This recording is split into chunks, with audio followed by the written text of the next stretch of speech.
Ang mga pagbabagong dulot ng climate change ay nagmumula sa enerhiyang ginagamit natin. Sa ngayon, 75% ng global greenhouse gas emissions at halos 90% ng carbon dioxide emissions ay nanggagaling sa fossil fuels, gaya ng coal, oil at gas. Ang paggamit ng fossil fuels ang pinakamalaking contributor sa climate change dahil dito nanggagaling ang greenhouse gases na bumabalot at nagkukulong sa init ng araw sa ating atmosphere. Ang enerhiya na galing sa fossil fuels ang nagbibigay sa atin ng elektrisidad na siyang ginagamit natin sa ating pang-araw-araw na gawain. At dahil lumalala na ang epekto ng climate change, kailangan mabawasan ito by 50% sa 2030 at umabot sa net zero by 2050. Pero, paano? Kung ang paggamit natin ng enerhiya ang rason kung bakit nagkakaroon ng climate change, ito rin ang magiging solusyon. Enerhiya na mula sa araw o solar, hangin o wind, tubig o hydropower, init ng mundo o geothermal, at biomass. Iilan lang ito sa mga renewable energy sources na pwede nating gawing alternatibo sa fossil fuels. Pinuntahan ng aming team ang tahanan ni Cesar Ladia na nag-invest sa solar power sa bahay nila sa Santa Rosa, Laguna. So from solar panel, bababa siya sa RSD, that's rapid shutdown, nasa taas kasi yon. Tapos bababa siya rito sa wire, dito. Papasok siya sa mga safety breakers natin, tapos pupunta siya kay inverter. So inverter will convert the DC power to AC power. Paglabas niyan, AC power na yan, papasok siya sa kuryente natin sa loob. Kasi design yung mga household appliances namin to use AC power. Ito yung pinaka-utak niya kasi i-convert niya yung DC to AC para magamit. Aniya ay mula sa 4,000 to 5,000 pesos na binabayaran nila dati bawat buwan. Bumaba na ito sa 300 to 600 pesos. Sa 6 kilowatt niyang setup, nakaka-harvest sila ng 25 to 30 kilowatt hours tuwing tag-init at 10 to 15 kilowatt hours naman tuwing maulan. Kaya nitong suplayan ang average daily consumption nila na 10 to 12 kilowatt hours per day. So for example, 6 kilowatt, ang mabibigay sa iyo yan is a power of 80% ng 6 kilowatt, so that's 4,800 watts. So kahit mabigat yan, like aircon, 1.0, nasa 700 to 800 watts lang yan. So kaya niyan dalhin yan. Water pump, 1.0, kaya niya yan. Kasi connected siya sa main panel board ng bahay. So kahit anong nakakonect sa buong bahay mo, susuplayan ni solar. Kung nagkulang man yung harvest niya, nakaantabay si Meralco, papasok siya to satisfy the load. Kasalukuyang ginagamit nila Cesar ang grid tie with net metering, kung saan nakakonekta pa din sila sa power supplier. So sa net metering, mayroon tayong 2 meter. This is the bi-directional meter. Ito yung nagbabasa ng import and export. Import, yan yung nakuha mo kay Meralco, yung power na nakuha mo kay Meralco. Then yung export reading, yan naman yung mga excess power mo na na-export mo. Tapos ito naman, ito yung REC meter. Yan yung nagbabasa ng total harvest ni solar panel. Ang sobrang kuryenteng na produce ng solar panels nila, binibenta nila sa power supplier. At ito ang nagiging credits na binabawas sa electric bill nila kada buwan. Umabot sa 220,000 pesos ang nagastos ni Cesar para i-install ang solar panel nila. Mga numerong maaaring humadlang sa atin para gumamit ng renewable energy. Solar power is a long-term investment. Imagine, a solar panel would last 25 to 30 years performance. And if you invest to solar, 3 to 4 years, bawi mo na yung investment mo. Nakatipid ka na, nakatulong ka pa sa inang kalikasan. Having a solar, you are helping to reduce gas emission and to mitigate climate change, which is very critical at this point in time. Sa susunod na mga taon at sa mga programang ipapatupad pa ng ating gobyerno, naway mas maging abot kamay na ang paggamit nito.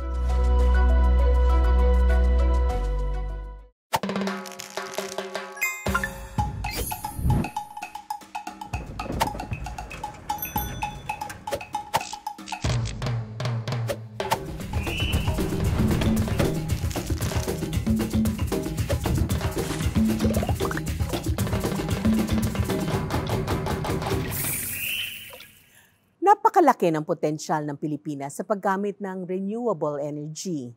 Pero marami pa rin tayong dapat lagpasan for us to harness its full potential. Hello and welcome to Kalikasan Day Every Day. I'm your hostess Quesada, ang inyong tita na laging magpapaalala na caring for our planet is not just a once-a-year event, but a daily commitment. Pag-uusapan natin today ang isang na namang environmental challenge at sabay-sabay tayong matututo on how we can all be better stewards of the earth. Handa na ba kayo? Let's get started and make every day a Kalikasan Day. For today's episode, we will be talking about renewable energy sources in the Philippines. Particularly, we will be talking about hydropower generation. Napakaswerte po natin kasi masasamahan tayo ngayon ng isang Professor Emeritus ng UP Institute of Civil Engineering and a Research Fellow of the UP National Hydraulic Research Center. He is also a member of the National Academy of Science and Technology, where he was recognized for his significant and outstanding contributions in the field of civil engineering, specifically in hydrology, hydraulics, and water resources systems engineering. Everyone, let's welcome Dr. Guillermo Tabios III. Thank you, Cess, for introducing me. Yes, welcome. And for our second guest, she is a staunch advocate of renewable energy through her social enterprise called Eco Uling by Project Lily Incorporated. What started as a livelihood project for persons with disabilities blossomed into a full-blown sustainable social enterprise. Joining us is Ms. Aya Fernandez. Welcome. Magandang araw sa lahat. Magandang araw po. Yes. Now, Dr. Guillermo Tabios, Dr. Tabios, can you please give us a brief background on the current status of hydropower in the Philippines?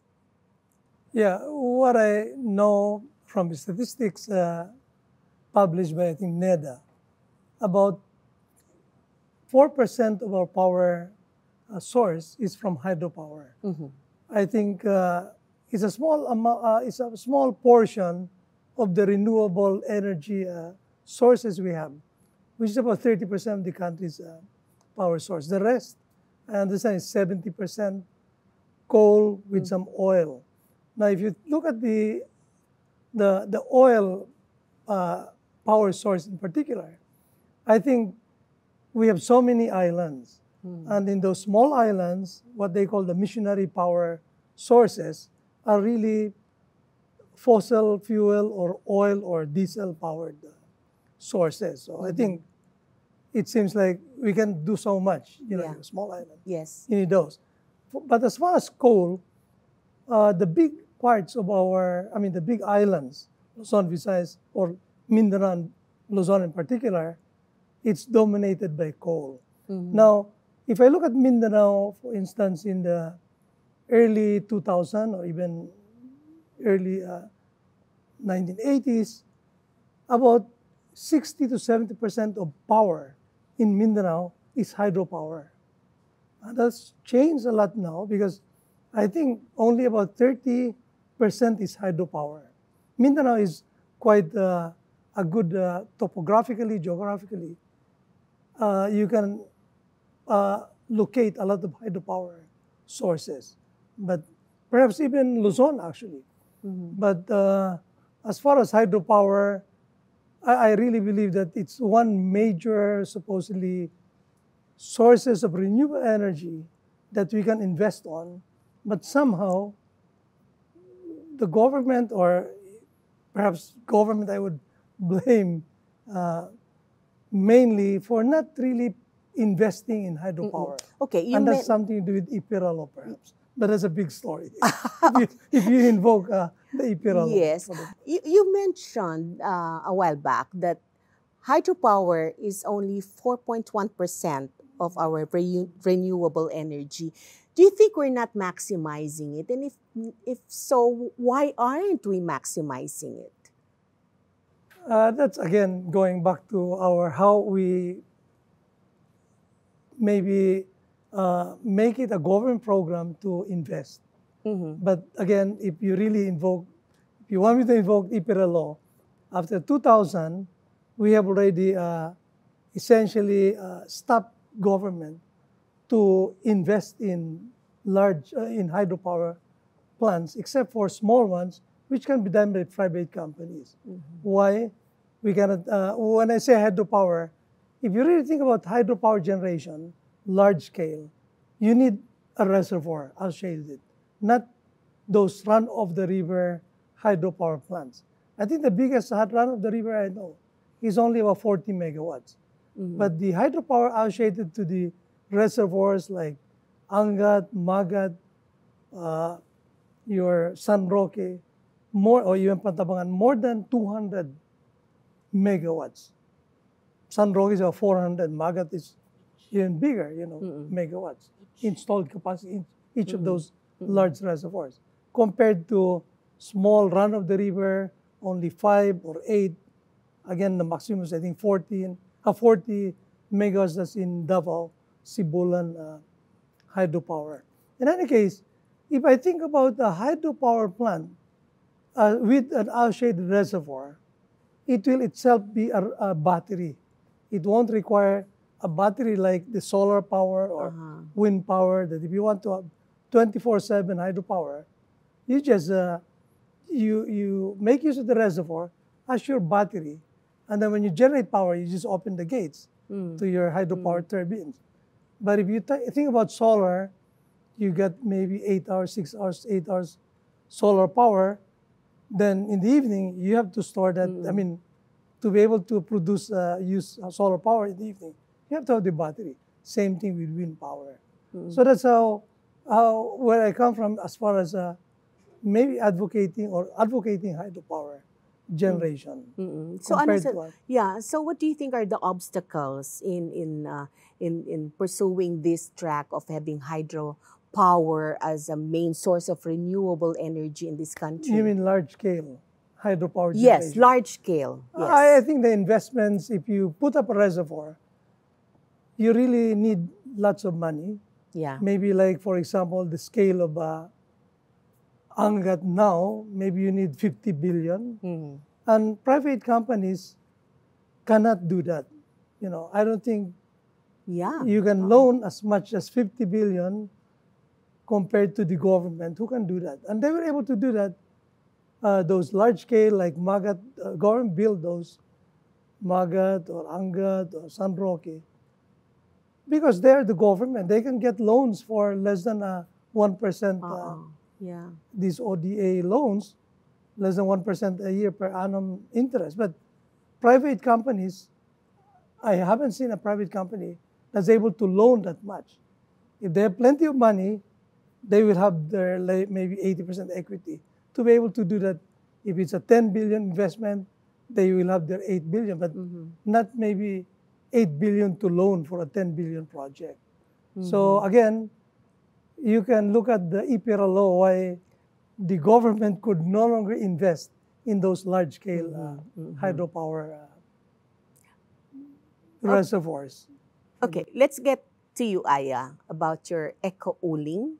Okay, can you tell us more about that? What inspired you to do this? Okay, ang Eco-Uling by Project Lily Inc. ay isang livelihood project. Nagsimula kami ng 2015. At naging social enterprise, kami ay nagmamanufacture ng eco-friendly na uling, kaya Eco-Uling, nagawa sa coconut waste or buko waste. Tapos tumatagal siya hanggang 6 na oras. Oh, wala really? masyadong usok. Oo. At higit sa lahat, hindi puno yung ginagamit namin. Buko waste.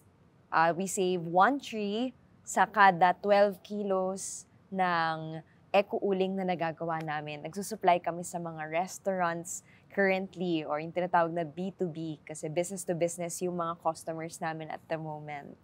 Paano ka nahilig dyan? What Ayun inspired? pala. Ano ba yung inspiration mo? Sorry, define ko muna, sorry. Nagsimula kami bilang livelihood project. Hindi ko po talaga pinangarap noon magpatakbo ng isang korporasyon. Nagsimula siya sa pangangailangan na merong kailangang i-sustain na pangkabuhayan.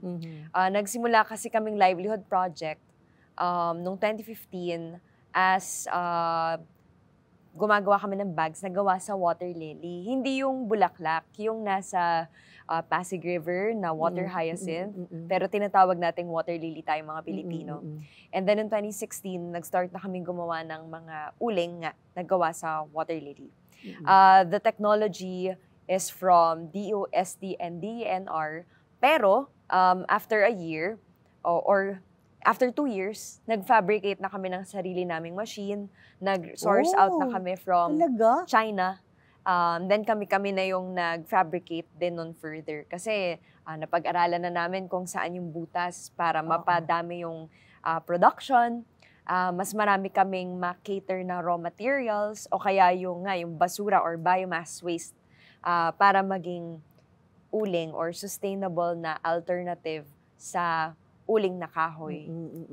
Okay yan. Pero paano mo mag-gauge yung response naman ng tao? Tinatanggap o yinakap ba to ng mga tao, yung biomass na ano? So ngayon po, nahihirapan kami na matanggap siya ng tao sa palengke. Kung tutuusin, 3 times at least yung galing namin. Kasi yung regular na uling, 15 minutes lang yan. Minsan mas matagal pa yung pagsindi mo kesa doon sa pagluto mo, di ba? Samantalang kami, hanggang 6 na oras sindi siya. Nahihirapan kami kasi, kulwari yung 1 kilo ng uling na kahoy ay ganito karami. Kami, kakaunti lang. Pero yung kakaunting yun, mas maraming naluluto. So, kumbaga siguro product awareness, pero yung presyo pareho lang po talaga. Kaya yung mga customer namin ngayon, mga restaurants, so yung mga nagluluto ng steak, lechon, inasal. Talaga? Hindi ko lang assure kung pwedeng banggitin, pero yung for sure, yung mga paborito, yung mga samgyup, yan, kami po yung nagsusupply dyan. Kasi nga po, hindi siya smokeless, merong usok, pero konting-konti lang yung usok namin. Tsaka gusto po ng mga chef yung lasa na binibigay ng uling namin kasi gawa nga siya sa buko. I'm sure nakaka-contribute pa yun sa sarap, ano? Kasi ang buko may sweetness factor yan, hindi ba? Tsaka mas efficient, sayang naman. Yes, as in 3 times at least po yun. Kaya pati yung init niya, na-test po namin yan sa DOST laboratories, na twice po yung BTU or yung heat value niya sa regular na uling. Kaya sana matulungan kami ng publiko na i-open arms, di ba? Kasi lagi pong comment, ay yan yung social, di mas mahal. Hindi. Tapos akala mas mahal kasi nga mas marami, pero kung ititimbang mo, mas mabigat. Pero meron naman po kaming strategy, kaya sana soon kapag po na-encounter ninyo ang eco-uling, i-welcome nyo po sa inyo. Awareness na siguro puso. yan. Awareness siguro yan. Tsaka at least now, nandito ka na ipapaliwanag mo sa amin. Pero going back to hydropower, is it possible to have hydropower utilized equally as, let's say, coal or yung geothermal power? Again, I mentioned earlier yung sa Mindanao, no? Yeah. Even as late as 2000, yung hydro was about 70-80% of the power source of Mindanao. Coal just came in maybe 2010 and so on. Dumami yun sila to the point na parang bumaliktad na. Yung hydro is only 20-30% of the power source of Mindanao. Dumami yung coal. And change in government policy for that matter. It's cheaper to build coal power plants. And I think we have seen it in the last years of the presidents, previous president, na inalaw bale yun. Which is very unfortunate because supposedly it's not quite easy to have a clean coal technology in production. No? With all these technology na filters and so on, because coal na material has to be a very good high-grade na coal. Sinabi nga ni Ms. Ayan na merong dapat in a given kilogram, dapat compact, madaming BTUs na makuha. Pero the coal that we get, I think, are not that high-grade for that matter. So, it can be done. Now, even the ratio could change. But, again, it takes a government to say so. So, there are a lot of potential hydropower na sites in Mindanao for that matter. Again, in Luzon. And I'd like to mention there was a U.S. Bureau of Reclamation study in 1958 to 62 na identifying over 200 large scale potential sites for reservoir, multipurpose reservoirs for irrigation, domestic water supply, even flood control, and hydropower. And they were only able to, and they built Angat based on that study, Pantabangan, San Roque, Magat, and so on. But only out of those 200, maybe 10 or less than that they were able to build. You know? So imagine if you are able to kind of just really direct programs to develop that compared to coal, which again, I keep on invoking IPIRA law, that we did not allow we don't allow the government anymore to do the construction of these hydropower plants, large-scale hydropower plants. So you can really say that amongst all the available energy sources natin, you're advocating for the hydropower. I would say that, yeah, because it's really we have a lot of potential for hydropower source to generate power or electricity. So how does if as you say that it's going to be the best for us, especially during these times na may global warming. Paano ba kasi it involves water, di ba? And malaki din ang connection ng ang global warming sa tubig. May effect ba ang global warming dyan sa hydropower na yan? When it comes to mitigation, definitely with hydropower plant, you will lessen yung greenhouse gas emissions, which comes from other sources. I mean, all these fossil fuel or coal and so on. So, mitigation-wise, but from the point of view of adaptation, and then adaptation, I think we even say with climate change, we have plenty of water. We have much more erratic water, yung climate natin.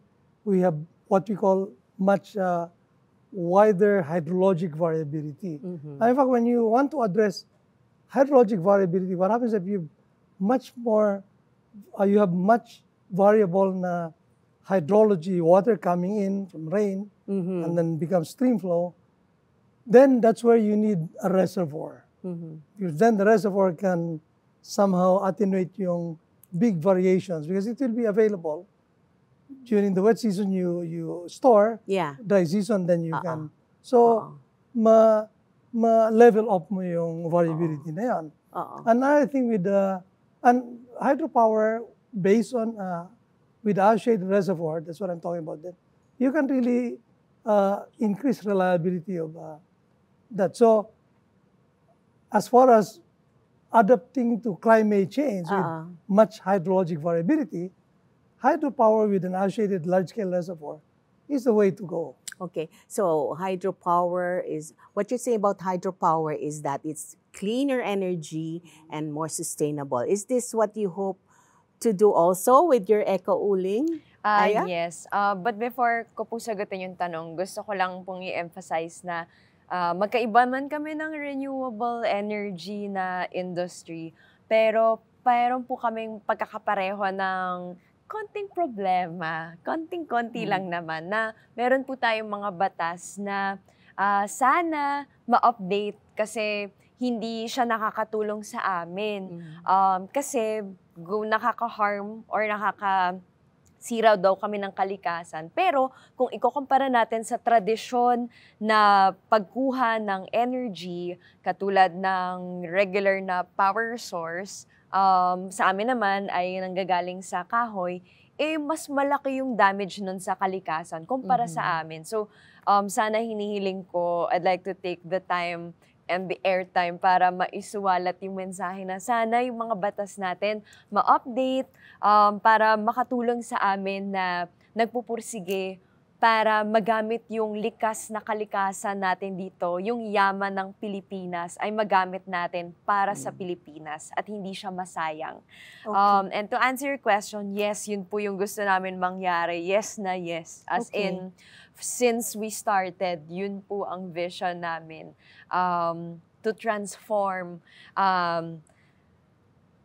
na hindi na lang kami alternative source of energy, Kung pero hindi, yun na yung normal. Okay. Kasi wag na tayong pumutol ng puno para maging uling. Sana gamitin na natin yung puno para lumamig yung bansa, para hindi magkaroon ng baha, hindi na magluto. Pero para mangyari yun, kailangan natin ng suporta mula sa iba't ibang sektor, lalong-lalo na sa gobyerno natin. Mentioning yung sector, the public sector, for both of you, how can you enjoin the public to use a sustainable energy source? So I think part of the, just like water resources, energy resources also, the major part the public can really play a role is sa demand side. Conservation ng power, just like conservation ng water. No? So that's how I think that, how do we really efficiently use water or energy? Now, there are, as far as energy is concerned, there are now what we call smart, even they call it digital na technologies. Yung mga ilaw, pagpasok mo, yung motion detector, saka mag-on, So, the same thing sa faucet na pagbukas mo, automatically magsasarado pag hindi mo ginagamit ng things. But as far as large-scale na power management, with now they are introducing these digital ecosystems to manage our the power sources, I think from that point of view, how do we make use of, I don't know, I don't want to really invoke AI, artificial intelligence to manage our, but that's part of but from the point of view of the public sector, I don't know to what extent you can really do demand management, which will come from the private individuals, but rather it should be a government program. And there should be subsidies, like sinasabi ko yung mga ilaw. We did that, for example, in UP Diliman, di ba, yung sa Beta Walk yan, or whatever. Nilagyan lang ng mga ilaw. Or that's a Tau Alpha na project. Pag dumaan ka, saka ilaw. Pero ninanakaw yung mga ilaw. So, what kind of, that's supposedly one way to, but, bakit ninanakaw yung mga ilaw na gano'n? Where's the public there for that matter if you wanted to manage your demand? That's true.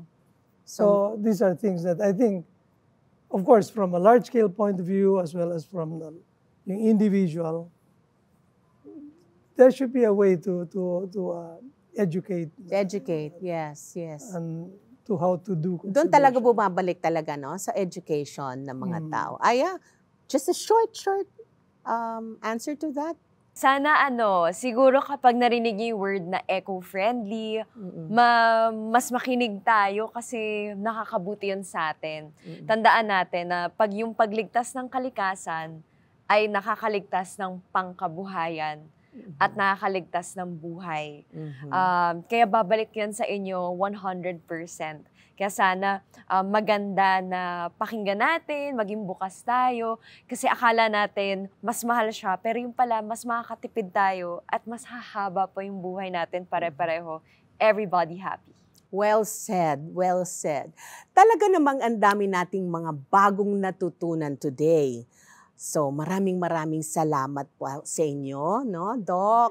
Aya, thank you for spending time with us. Marami talaga kaming natutunan at marami pa talagang malaki kasing usapin itong alternative energy sources, di ba? So as we wrap up today's enlightening episode of Kalikasan Day Every Day, we've explored renewable energy in the Philippines, particularly the potential of hydropower and the promise of social enterprises like Eco-Uling. Pero hindi lang ito about technology and infrastructure. It is also about the people driving these changes. Today, nakilala natin ang mga dedicated individuals and communities who are championing these initiatives. Their passion and commitment remind us that change begins with people and that every small step, every innovative idea, and every committed action adds up to a significant impact. Tandaan natin na ang transition to renewable energy is not just a matter of policy or economics. It's a crucial part of preserving our planet for future generations. It's about ensuring that our children inherit a world where the air is clean, the waters are pure, and the energy is abundant and sustainable. Let's carry the Kalikasan Day Everyday spirit with us. Remember that caring for our kalikasan is not just about what we do today, but how we make every day count. So let's make it a habit, let's make every day count, and make every day a Kalikasan Day.